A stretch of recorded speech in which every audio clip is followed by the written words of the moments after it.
so go stop this. Let me just stop this. Stop sharing. All right, so there's a few more audience. I'll promote you to the panelists so we can participate in the webinar together. Okay, so you just accept the promotion, and then you come as a panelist. Good job.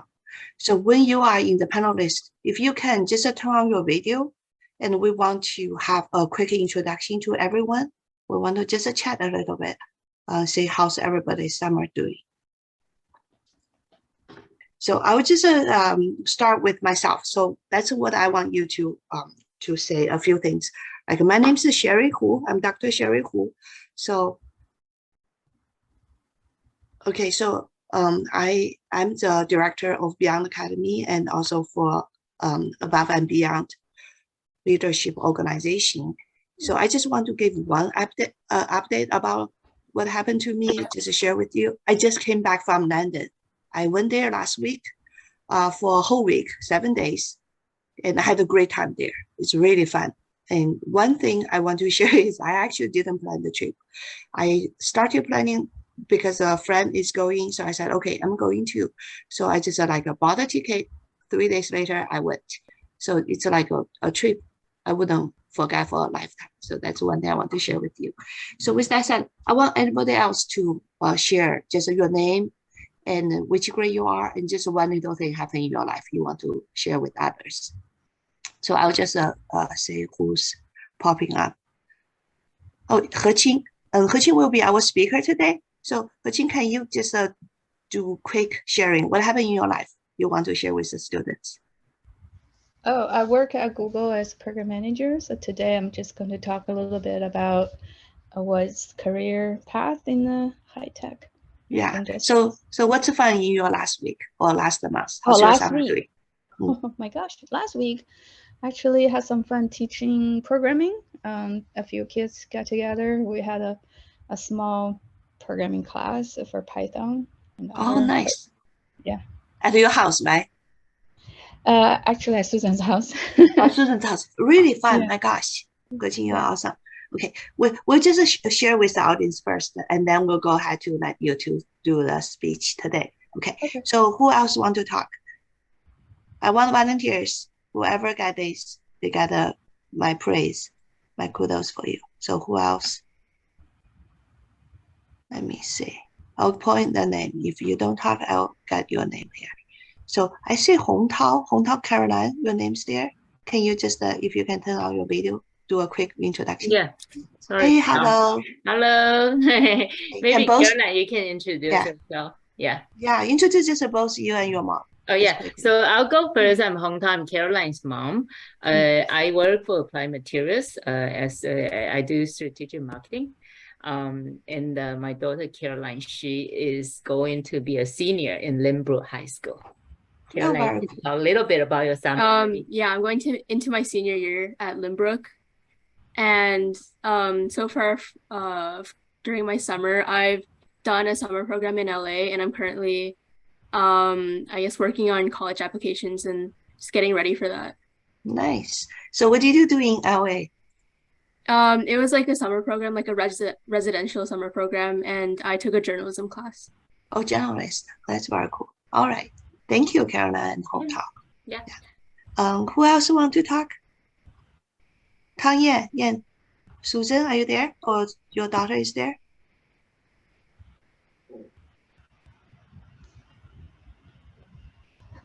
Yeah, I think my daughter is here. Yeah, I'm Susan. Just nice to meet you in the Zoom meeting. So what's kind of fun in summer? Look like I don't have special. So maybe after 1 week, we will go to cruise. That's why the only Where fun you are going? Summer. Where you're going? It's Mexico. That's, that's cool. Yeah, like after 1 week. Yeah. Okay, nice. Yeah, I think that my daughter Emily has got trip. Good trip. Emily is there too. Emily, can I ask you to talk? Just turn on your video and unmute yourself. Yeah, I heard Emily went to Harvard, right? For the summer program. Emily, are you there? So Emily, I will have you talk when you are ready. Okay, so we'll get another name. Oh, you are ready. Okay, awesome. Yeah, I went to Harvard for a summer camp. How was that? It was good. I was there for debate. How long did you stay there? Like 2 weeks. Wow, it's really long. Mhm. You enjoyed that, right? Yeah. Very nice, very nice. Thank you, Emily. Who else? Sammy Sue. I'll have Sammy Sue if you are ready. And next I'll have a Dennis Young. And next have a Trista Smith. I'll have you in line. So Sammy, are you ready to talk?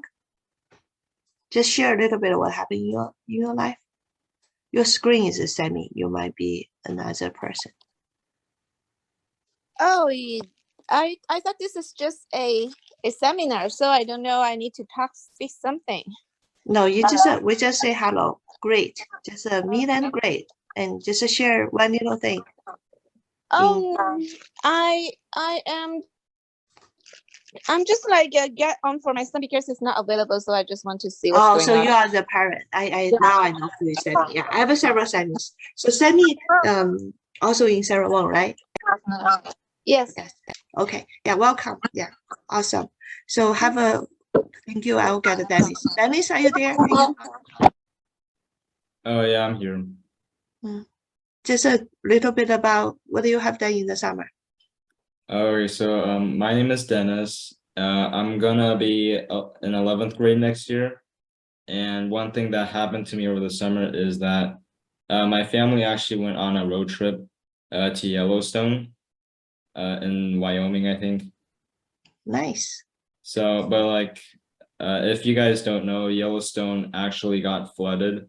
So Yeah. the day, like, we were like heading there, and like we were at like a hotel, and that's when we like heard the news that like Yellowstone was flooded. So we actually never got to go. But we did like go to like the national park right under Grand Teton, which was like really pretty. It had like these mountains. So it was still pretty fun, and I got to see a bear. Yeah. I heard the flooding, but you saw something else, right? You said another national park. Yeah, Grand Teton. It's right under Yellowstone. That's good. Yeah. Awesome. Okay, thank you for your sharing. And Trista, can you talk? Trista Smith. Yeah, hi. I'm gonna be a senior at Chaparral next year, and over the summer, I just came back from a running camp at Mammoth, and I've also been pretty much just working every day. So yeah. Nice. Thank you. In Hubert 10, and next is Ganesh. That's all we have on the panelists. Hubert 10. It's good you can turn on the video. Hubert, did you hear me? So maybe we can get Ganesh. Ganesh is a parent, right? Ganesh, can you speak just a little bit about what did you do in the summer? What's fun? You want to share with anybody else?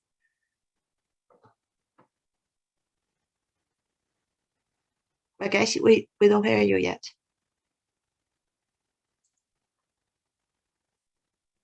Okay, maybe have some.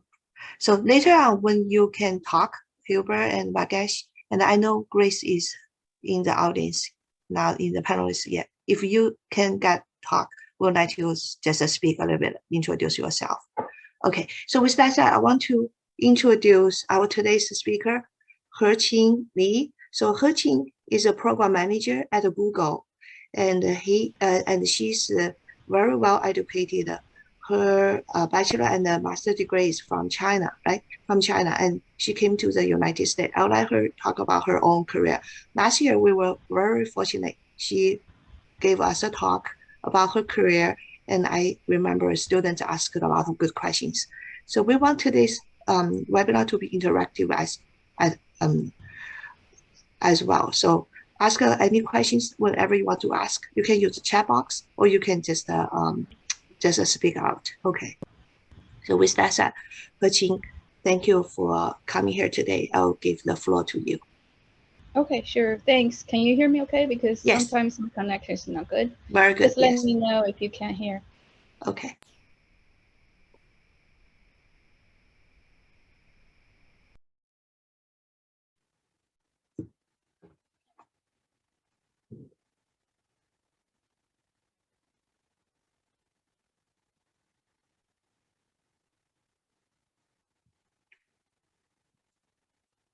Heqing, you need to unmute yourself. You are mute.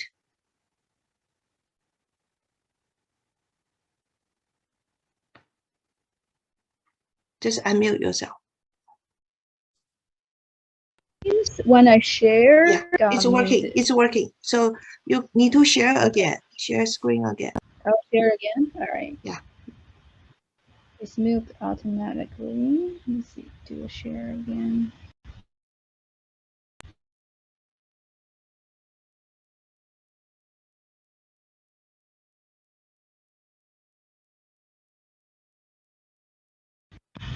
So when I share, it's muted. How do I do that?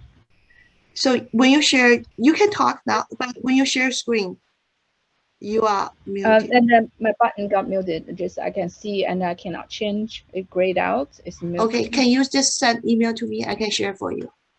Well, okay. I can do that. Let's do this. Let me give you the link.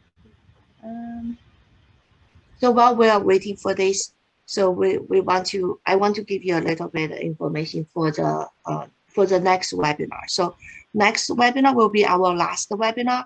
At first I invited also a parent of our program, and she's a Kaiser OBGYN, but unfortunately she couldn't make it because her family has some issues. But I invited another dentist, so she will talk about her career. She's actually a very successful dentist. I don't know if many of you know, and as dentists or those kind of professionals, they actually normally have their own business. They open an office and they do the regular business, marketing, the business management, all this work as well. So she's very talented, very successful, very, very successful. So I'm so glad we are able to get a. So Heqing, you have to give me access because I'll give you access. It's a Sherry yes. at Above and Beyond. You should have. You should have access. Can you see Google it? Slides, and they said you got an email letting you know your request was approved. Can you see it? Not yet. Okay. So it's just a request Once access. you open, you request access. Or you have to send to permission. my. Let me see. I just gave you permission. Let me double check. Because this is not my Google. So you can send email to my Google. Okay. Send. Hang on a second. I'll refresh my screen, see if I get the request. I didn't see the request. You send the email to my Google. Let me send. If you can just text me your email address. Yeah, I'll do this. Text. So I'm just keep talking while I'm doing this. So the dentist, they also run their own business, and she's also thinking about things. For example, like she need to buy a land, like build a new office, and her employees. So that's quite interesting. It's like a full business. And I know some doctors also run their own office. They also do these commercials. And those are the choices for all of you to think about. Doctor doesn't really mean just work in the hospital. They can also do their own business. In America, there's a lot of entrepreneurs. Whatever you started with as employee, and later on you can do your own business. So I just share a little bit about. I heard a recommendation from Ma Yun. Many of you know Ma Yun. So his recommendation is like that. When you are young, like 20s, you just graduated from college, right? So you want to learn as fast as you can. So you may want to go to big corporations, so you learn the big corporations system, right? You know, big corporations have their own way of doing things. And also you may want to try entrepreneur, like smaller startups, because in the smaller startups, you actually do a lot of different functions. I'm just trying to fit in some good information. That's my reason. When you are in 20s, you try to do those. And when you are in 40s, or 30s, 40s, you get a lot of experience. When you get a lot of experience, so Heqing, somehow I still don't get the permission. The access denied.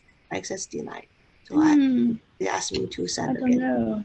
So you think you cannot send Let me directly? download and email you. Hang on, let me see if I can download it. Yeah, sorry.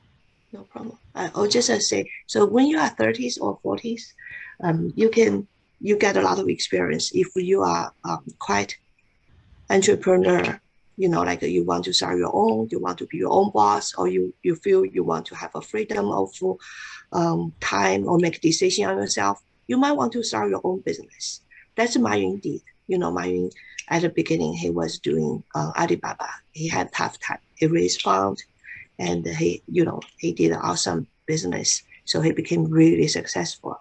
And I know a lot of people, even they do their own business, they are not as successful as Mayun, but they do have a pretty good life. So this is one thing I want to let you know. That's a business, that's your career choice as well. Like you do well in your college, you do well in your maybe early jobs, right? Different jobs. And later on, if you want to start your own business, can be small business. What I mean small business, don't think it's a small.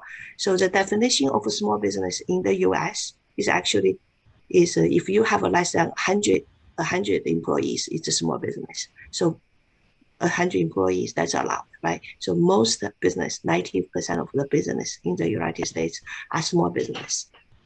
So with that said, like those is one of the things I just found. It's a career track as well. Okay, even you do computer science. I know a lot of people, they like to do computer science at their job. So even you do computer science, when you do computer science, there's a lot of entrepreneurs or startup guys. They wrote their own codes. They started their own business, right? So with that said, if you want to start your business, no matter what you learn a medical degree, or you learn like a computer science degree, or you learn a mechanical engineering degree, or math degree, whatever degree you learn, if you want to do your own business, you still need to understand the basics, like a business management, like a marketing and sales are so critical for every business. And you want to learn those basics, and you want to learn how to like communication, like how to communicate very well with your co-workers, with your bosses, with your people working with you. You want to learn those things. So that's what I normally tell the students. So when you are here, you have a chance. Like Emily just said, she went to Harvard for debate class, right? Public speaking debate class. So those are fundamental skills. Public speaking, like communication, and this kind of a debate, management, even finance, because whatever business you want to make money, right? So when you make money, you will have you will need to do finance well. Okay, so I got the slides open. So I'll just stop here, but I'll just let you know, learn as much as you can, especially when you are young. You can remember things very well. Later on, you'll enjoy those skills. Okay, I'll share my slides now. And Heqing, can you just tell me when I will advance the slides? Sorry about this interruption of the slides problem. No worry. Some of you probably already saw this last year. Some of you are probably new to the work, so this first time you see it. I don't know how much you remember since last time you saw it. Maybe it's just a refresher. So I just want to talk a little bit about the career path development in the high-tech industry.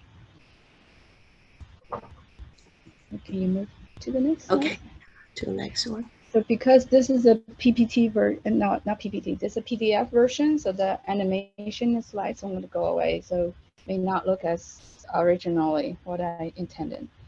So my journey of education and work, career, all my education was in China, like a college and master degree in China. I didn't study computer science, but I ended up in a computer industry for almost all my career.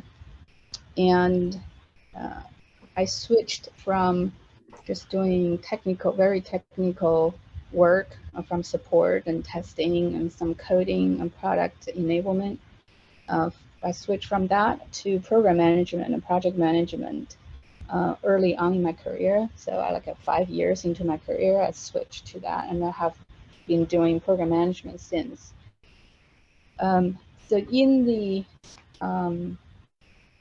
high-tech industry or tech industry, there are actually many different opportunities. You don't have to be just as a programmer.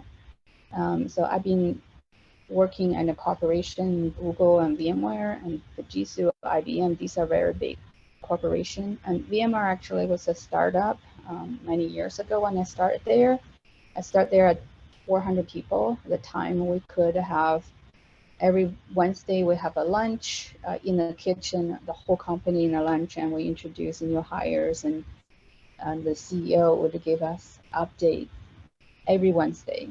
But when I left VMware 11 years later, even 11 and a half years later, we were like in not 100,000 yet, but approaching that. So it was a lot of employees by then. So I actually saw from a small company grow into a really big corporation.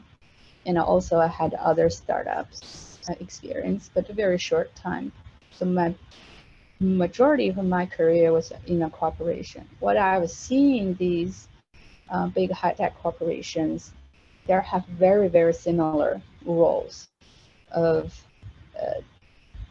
if what you're doing in a corporation, that from an engineering perspective, we always have engineers, like a software engineer, you hear those, and you hear testing QA engineers, you hear support. So I've done all those roles. And on top of that, I did the system engineer work. That is the old name. I think nowadays it probably is mostly called customer engineer. Those are the technical engineer going to sales calls with sales reps. So you kind of like the technical branch in the sales organization. And now program manager is a very full-blown career path. When I started there 20-something years ago as a program manager, it was kind of a position, but there was no like really a full developed career path. But now if you go to any corporation or big companies, you can see VP of like a program management. Back then there was no VP. It's probably the max you do a director. That's it. So program management actually is a very flexible role and applies to many organizations, even outside of engineering. And I did programming, so I learned many programming languages, even though I stopped doing a programmer work early on in my career, but those foundation really helped me later on, whatever I do in the high-tech industry. And technology, you can see I have really touched on a lot of things, like a storage, security, and the fiber channel. Back then, fiber channel just started, and there were a lot of software solutions and hardware solutions, and virtualization, which is the fundamental technology nowadays for enabling cloud. So all the cloud is based on virtualization. The virtualization including servers and storage and network, many aspects of the compute. Any questions so far? I have a question, Coaching. Yeah. So for the programming language, right? So we started with the C, and now there's a lot of different things. There's the Java. There's what else? So the things are always happening, always coming, and they're different. So you need to keep learning. So what was your experience of learning something new language or new things? That's a good question. So from outside, if you look at program languages, there seems so many of them, and they're so like difficult which one you want to choose to learn. If you can look at my list here, I have a COBOL and Fortran. These are very, very different languages. This is a very old mainframe based. Those it's not really low level, but it's close to lower level.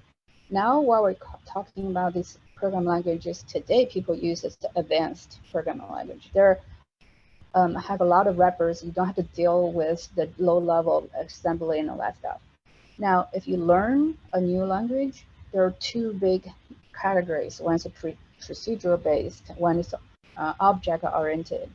Now, even the old traditional languages like Perl, and Perl is a scripting language, they all have this branch of object oriented. So what I'm seeing is that all these languages, from the logic and the capabilities, are very, very similar. One language may be better on some aspect. For example, if you want to have a really fast, high performance program, you probably want to use C and C++. C is a procedure based, and C++ is object oriented. They're very similar, and Java similar thing. Okay, so you just need to keep learning new things.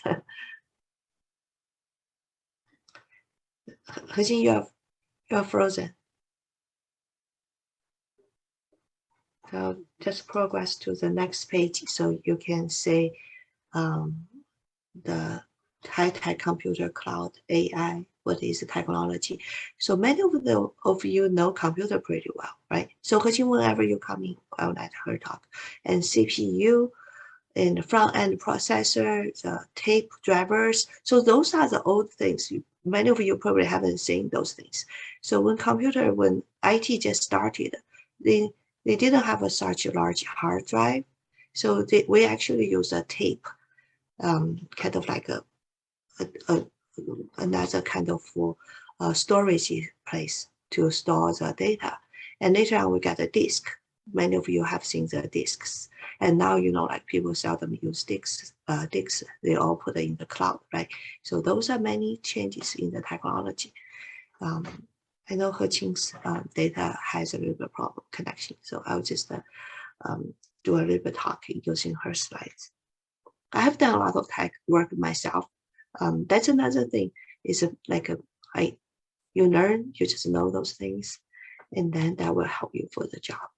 So many of you know software, like nowadays, it's very big, right? People all go to computer science, computer programming. So this is programming.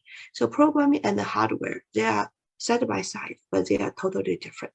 So programming is more like you need to use a computer science language to do some programs, right? You know, like you can make a games, right? So you can play a game, or you can make a function like a software. People can use that software. So use a lot of brain power to put the information together to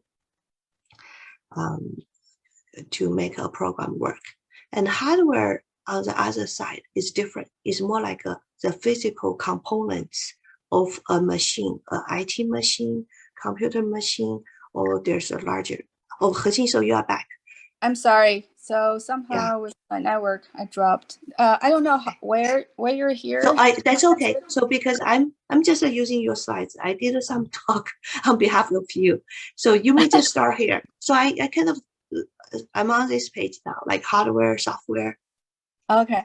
So just to answer the previous question, my experience is really is once you learn one language really, really well, and you can pick up other language pretty easily. because the major difference is the syntax. It's not a like completely foreign a foreign language. They all have the same functions and functionalities, and some are maybe better performance, some are maybe easier to pick up. So that's my experience. All right, for hardware versus software, nowadays that software is really running on all kinds of hardware.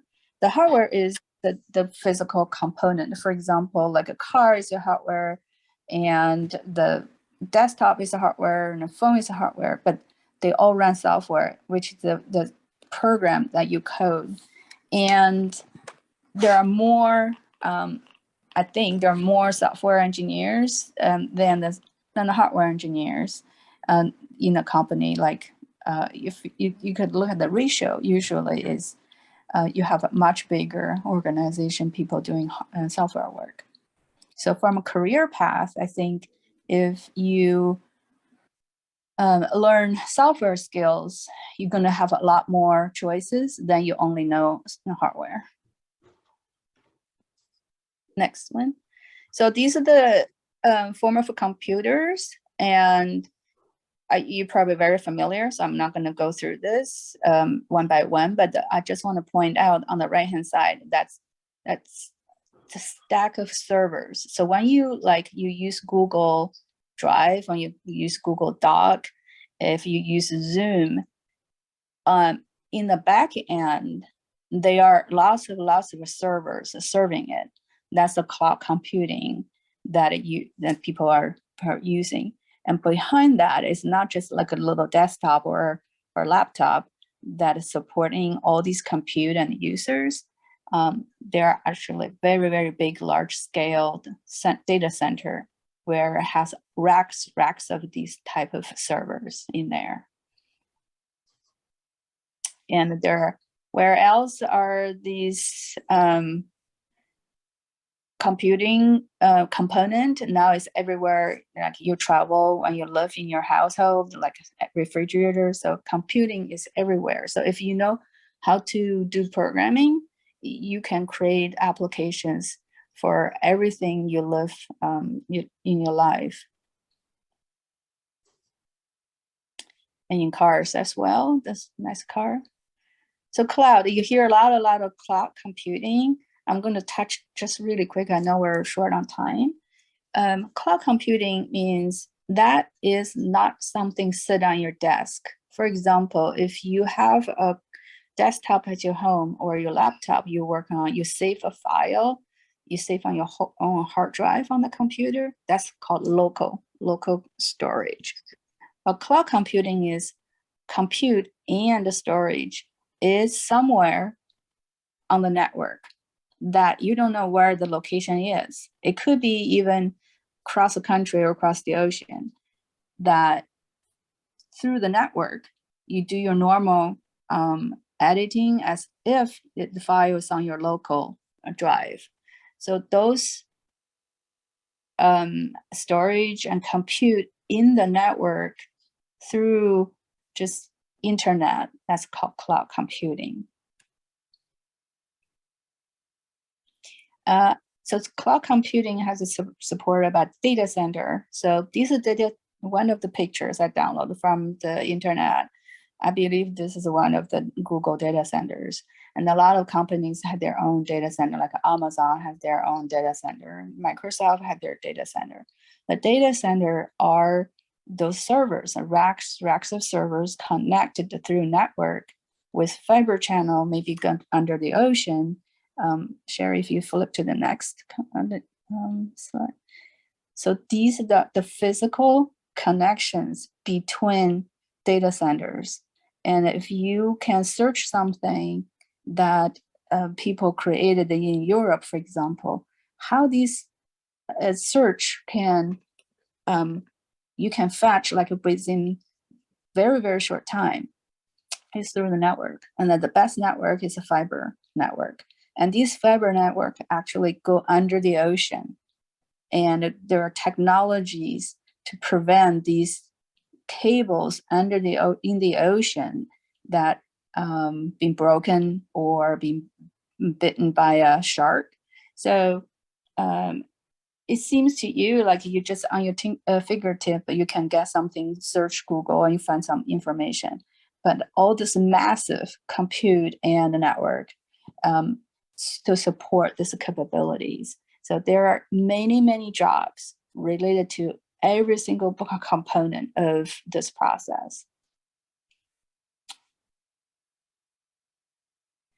Really high level, just how Google search works. It's very, very high level is there are crawling. That means that there is program just crawling the internet to find information and indexing them, and then save the results and then serve it to you. That's why like a split second, you can get a result from Google. It's all these algorithms and the networks and the programs behind the scene to support this.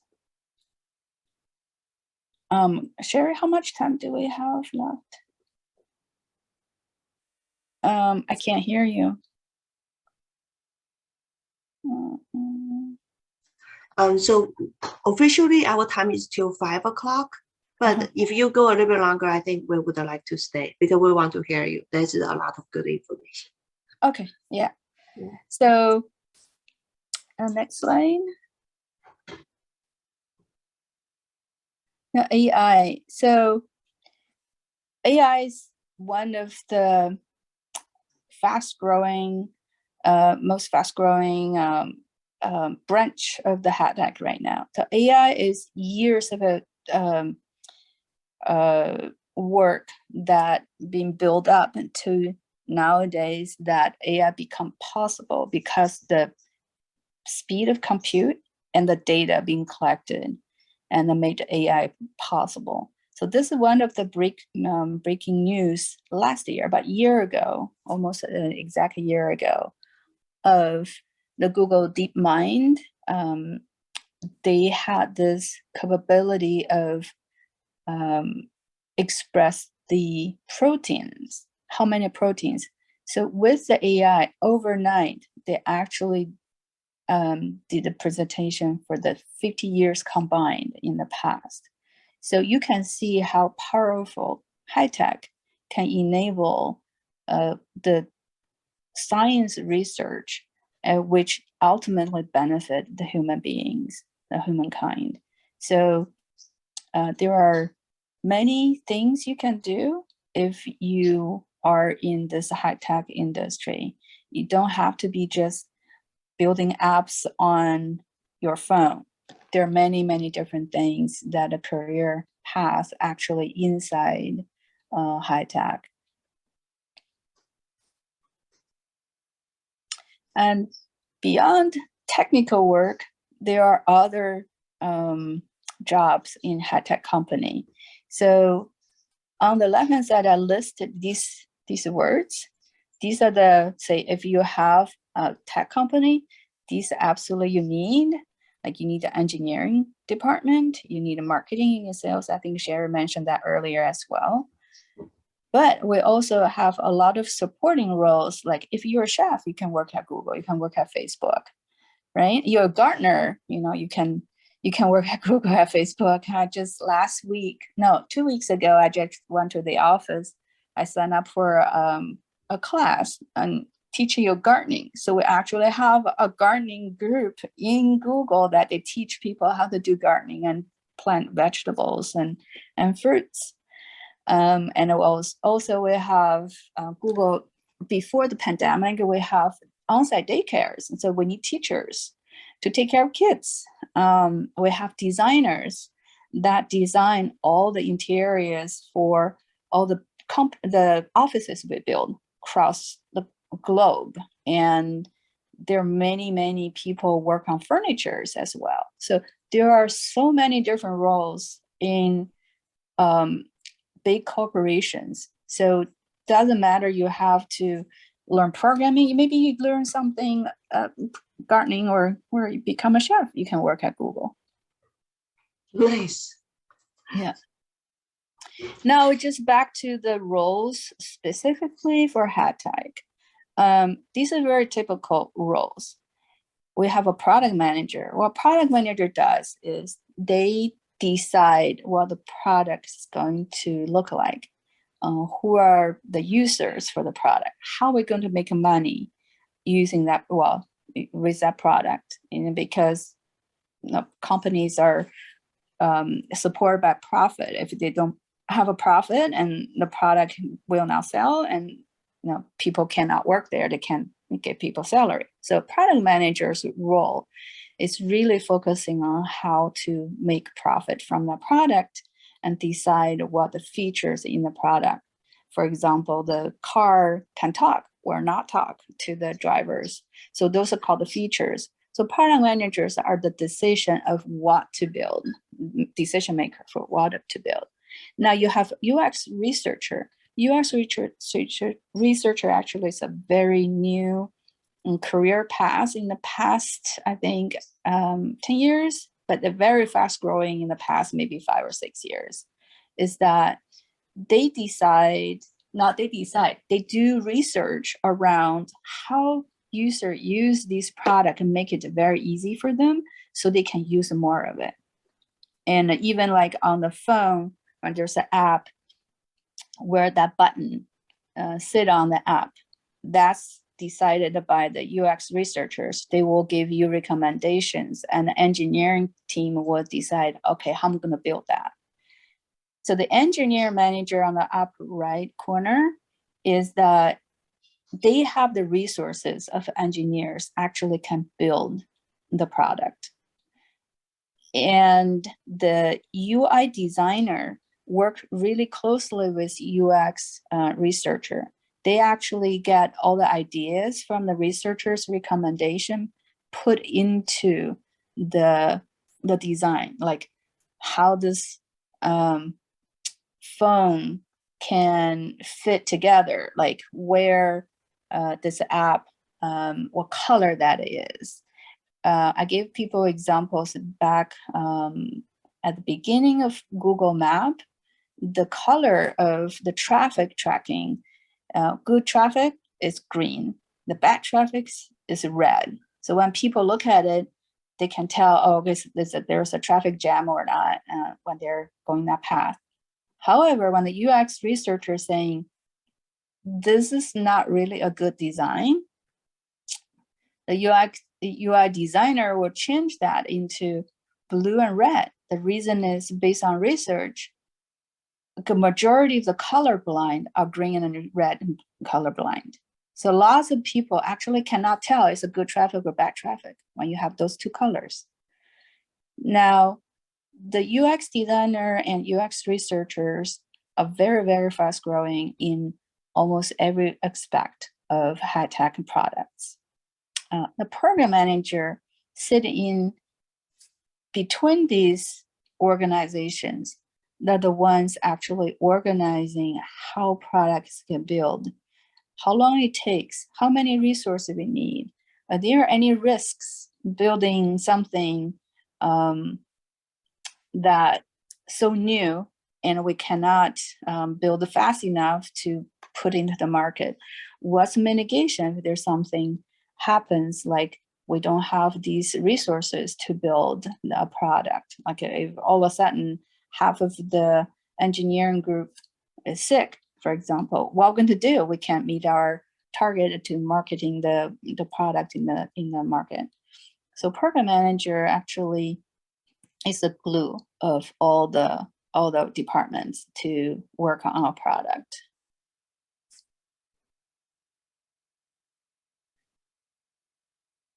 I will touch base on this a little bit. So the very fundamental difference of project, program, and operation. You can hear a lot of people saying project managers, product managers. What's the difference?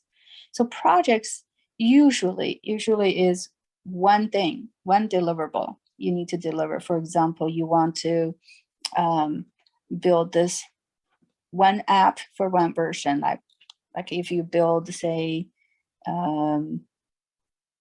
the iOS, so next version, say iOS 15, for example, that's one project we need to release on a certain time. However, iOS, the different versions for iOS releases that all link together. That's called a program. How to release iOS versions. That's a program. So usually program contains multiple projects and they're related to each other. Operation is an ongoing thing. It's not like a time bound per se.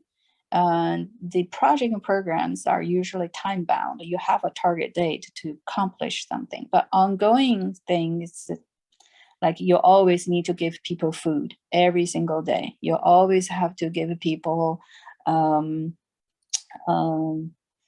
do you say, like make sure they have a bus to sit on to go to work. So those are operations. It's an ongoing thing. But creating these schedules, creating these food menus or programs, those are our project and program. Once they have these programs done and they put some repeatable operation in place, that become operation. When you talk about program management or project management, there are very, very basic principles. When you interview for a job, they ask you, you want to be a program manager? Tell me what's the project management 101. This triangle is they call it golden angle or triangle or something. So scope is what to build. And the cost is the money, basically money, including human that costs money, material costs money, and schedule on how long it takes to build. Like if you are building a house, the scope is the house, how big is the house? It's 2-story, 1-story, how many rooms, what color it is, do you have a yard, no yard? So that's the scope, so what to build. And the cost would be like, if you want to build this house this big, and with this storage, how many storage floors in there, for example, is that fitting your budget? Do you have enough people to build it, or do you have enough money to buy the material? Now the schedule is, I really want the house to be built by the end of the year so I can move in because I got a new job. I need to move into that location. Now, all these 3 things actually is constrained. If you want a higher if you want a bigger house, it may cost more money. And if you want to build fast, you probably don't need to build too complex a house. So all these things actually you can adjust. So when you build a project plan, you have to look at these 3 factors, and you have to balance them out so you can achieve your goal. The quality in the middle is the impact, ES factor impact everything. So if you want to have a high quality, you may need a longer schedule, or you may be smaller scope. You maybe put more money in, so you have a high quality. Sometimes you say, yeah, I don't need such a perfect product. You can lower the quality, and then other things will fall into place as well. So all these 4 things are the main kind of the things you're watching for as a project manager. So when you make any plans, you have to really look into what you're going to do about these things. Career development, let's see. Oh, you can skip this. This is probably just extra stuff. This, I think we're going to skip this one. Just go back here. Yes. So I really went through the really, really high level of what's the engineering perspective career path in high-tech company. And I have 3 people I really admire. That the first one is Lisa Su. She was from Taiwan, and then she actually worked from an engineer way up to the CEO of AMD. I don't know if you guys know AMD is a chip company. It's a very big chip company. Pat Gelsinger, who worked at Intel for years and years, he came to VMware as a CEO for quite a few years. I forgot how long, but quite a few years. And he went back to Intel as an Intel CEO. He actually started his career as I don't know what his title was, basically the engineer who work on the ground to do some jobs that they needed like a person to take orders to do very, very specific task. So he's the one, the lowest in the food chain, basically. The engineer will write on a piece of paper, say, do this. He will take that paper and do that. And he set a goal for himself. He said, I want to be that engineer one day. So he started thinking and work like the other person on the other side of the desk. So he really set his career goal after another. And he eventually becomes CEO at Intel. It's a very, very inspiring story if you can look up about him. And Sundar Pichai, is Google CEO. He also is very inspiring story. He came from India and he had, I heard the stories like he had $500 on him, came to US into Stanford, all the money that his parents could borrow to send him to Stanford. After, I don't know how many years at Google, now he become the CEO. He started from a very entry level as well. He graduated from Stanford. He was a product manager. Now he's a CEO. So sky's the limit. If you have something that really interests you and you put your effort in and you work smart, you can achieve a lot of things. I think this is it. I don't think we have time to do any mini tasks. Okay. Yeah, I don't think we have time to do tasks, but we do want to have a few questions. So for all of you, if you want to ask our program manager, Heqing, a few questions, that's a really good opportunity. You can just unmute yourself and start talking. We'll keep this interactive. So actually, I'm so inspired by the stories you shared. I know a lot of engineers or a lot of successful people, they started from very humble beginning and they just keep working. Another thing in mind is they have to have a goal. If they don't have a goal in mind, they don't know whether they want to end up with or whether they want to keep doing better, they wouldn't get there. So this is one important information we want to share with you. So with that said, and anybody can ask questions. And this is a good opportunity. Let me see. Who will ask questions now? Let me see. Yeah, so this is a question.